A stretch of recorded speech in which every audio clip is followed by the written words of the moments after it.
ఈరోజు ఆంధ్రప్రదేశ్లో ఆడపిల్లలకి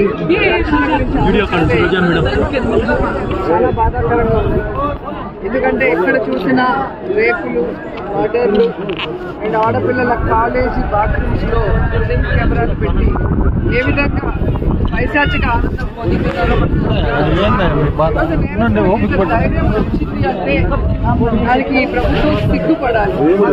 ఎందుకంటే గతంలో జగన్మోహన్ రెడ్డి గారి ప్రభుత్వంలో ఒక తప్పు జరగాలి అంటే ఎంత భయం ఉండేదో మీకు అందరికీ తెలుసు.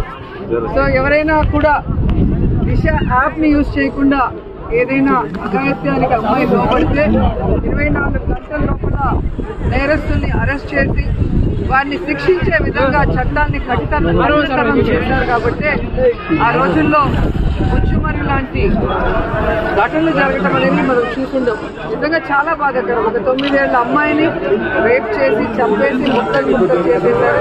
60 రోజులు అవుతున్న అమ్మాయి శవాన్ని కూడా ఇంతవరకు అసలు ఆ కుటుంబాన్ని పరామర్శించడానికి సీఎం గారు కానీ హోంమంత్రి గారు కానీ వెళ్ళలేదు అంటే నాకైతే అర్థం కాలేదు. ఎందుకంటే మదనపల్లిలో డీజీపీ గారిని స్పెషల్